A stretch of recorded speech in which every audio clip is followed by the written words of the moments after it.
시편 4편 말씀을 함께 나누도록 하겠습니다. 시편 4편에 제목을 붙인다면 고난 속에서 빛나는 구원의 확신이라고 말할 수 있겠습니다.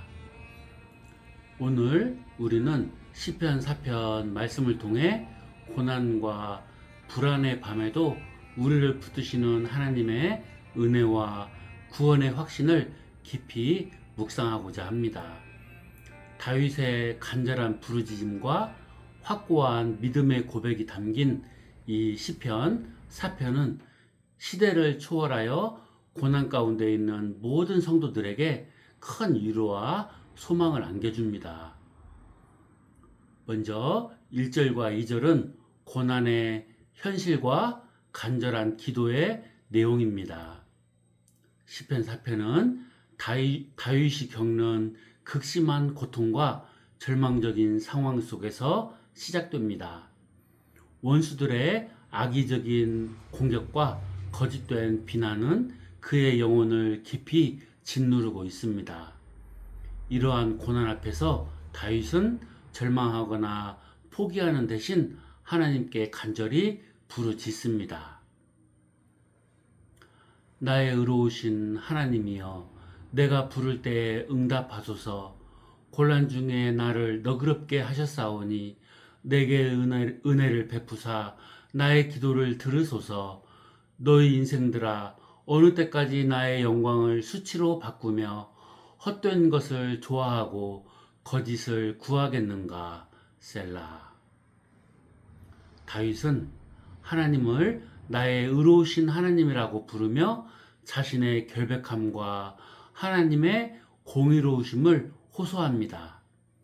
그는 과거에도 고난 가운데서 하나님께서 자신을 너그럽게 하셨다는 경험을 기억하며 현재의 어려움 속에서도 동일한 은혜를 베풀어 주시기를 간절히 기도합니다.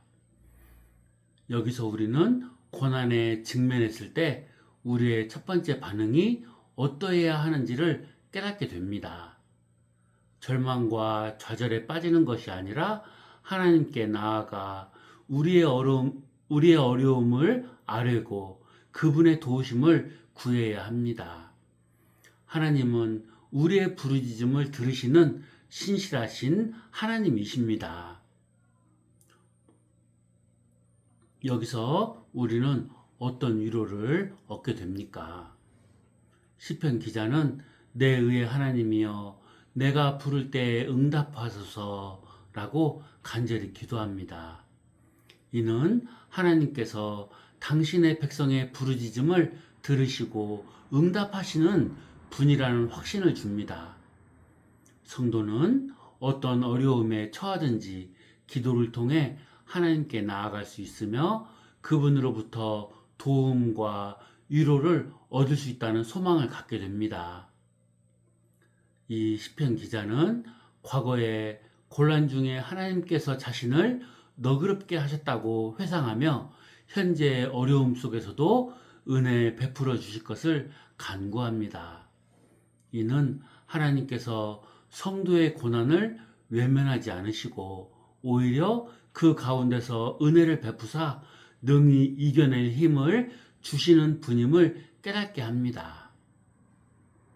다음 3절에서 5절은 하나님의 택하심과 경고의 말씀입니다. 이어지는 말씀에서 다윗은 자신의 고난의 배후에 있는 악한 세력들을 향해 강력하게 경고하며 동시에 하나님의 주권적인 택하심을 선포합니다. 여호와여, 경건한 자를 자기를 위하여 택하신 줄 너희는 알지어다. 내가 그를 부를 때에 여호와께서 들으시리로다. 너희는 떨며 범죄하지 말지어다. 자리에 누워 심중에 말하고 잠잠할지어다. 셀라. 의의 제사를 드리고 여호와를 의지할지어다. 다윗은 하나님께서 경건한 자, 즉 하나님을 경외하고 그 뜻대로 행하는 자를 특별히 택하셨음을 강조합니다. 그리고 자신이 바로 그 택하심을 받은 자임을 확신하며 하나님께서 자신의 기도를 반드시 들으실 것이라고 담대하게 선포합니다.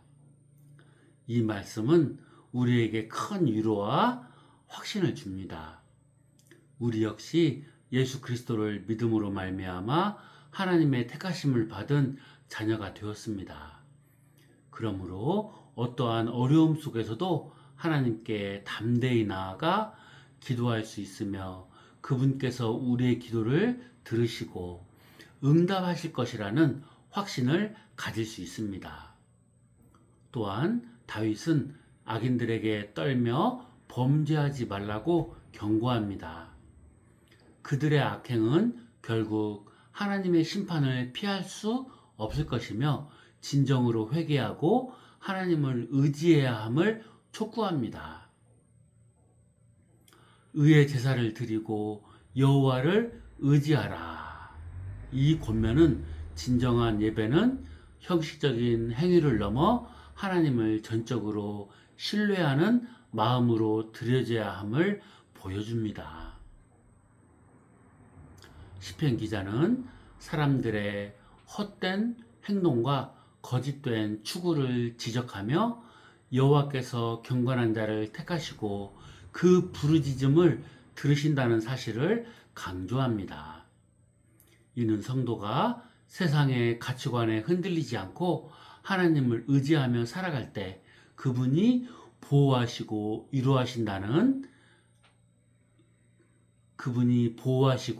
인도하신다는 위로를 줍니다. 기자는 격한 감정에 휩싸여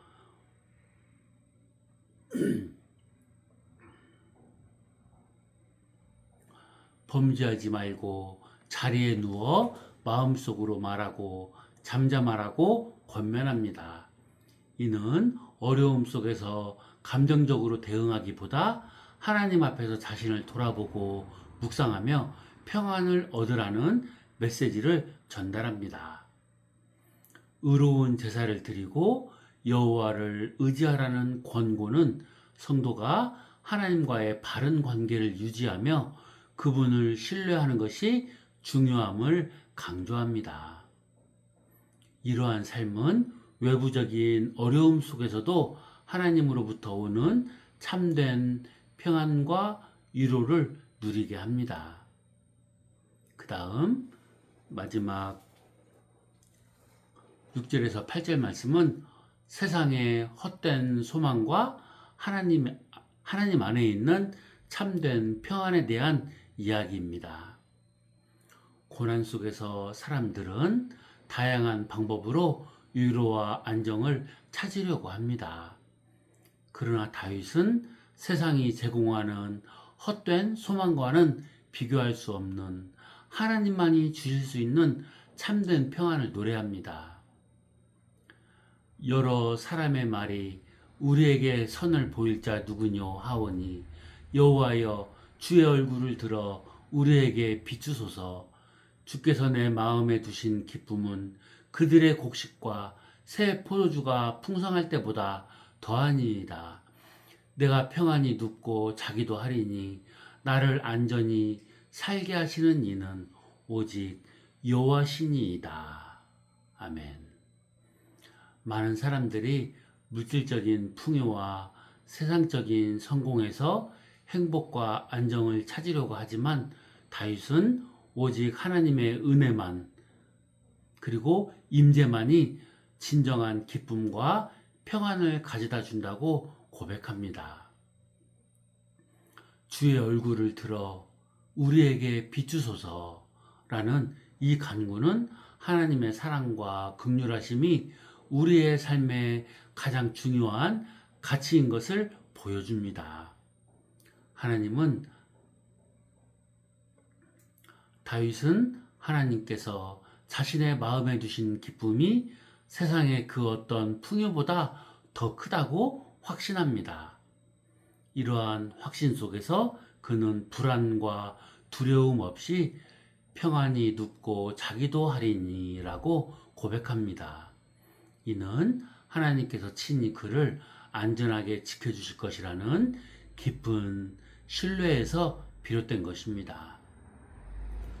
많은 사람들이 세상적인 복을 구하지만 시편 기자는 하나님의 얼굴빛을 구합니다. 이는 진정한 복과 만족은 세상적인 풍요가 아니라 하나님과의 친밀한 관계에서 비롯됨을 보여줍니다.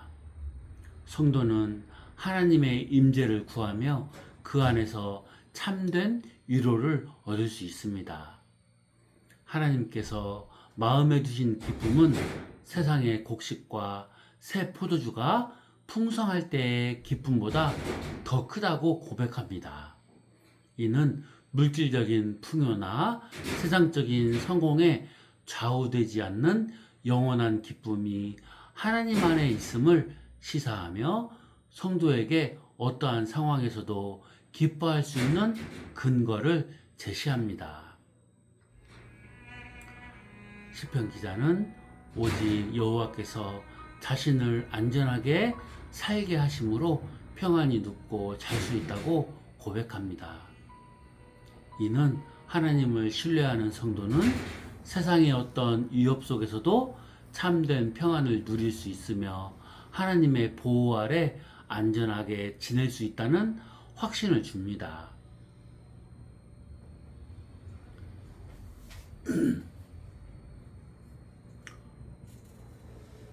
4절 말씀을, 4편 말씀을 마무리하려고 합니다. 우리 역시 세상의 헛된 소망에 마음을 뺏기지 말고 오직 하나님께 우리의 소망을 두어야 합니다. 물질적인 풍요나 인간적인 관계는 일시적인 만족을 줄 수 있지만 영원한 기쁨과 참된 평안은 오직 하나님 안에서만 발견할 수 있습니다. 시편 4편 1절에서 8절 말씀은 성도가 고난과 어려움 속에서도 기도하고 하나님의 은혜를 누리고 그분의 택하심을 깊이 생각하면서 내면의 성찰을 가지고 의로운 삶을 살며 하나님과의 친밀한 관계 안으로 들어가 세상적인 기쁨을 초월하는 영적인 기쁨을 누리고 그리고 하나님의 보호하심을 통해 위로와 평안을 얻을 수 있음을 분명하게 보여줍니다.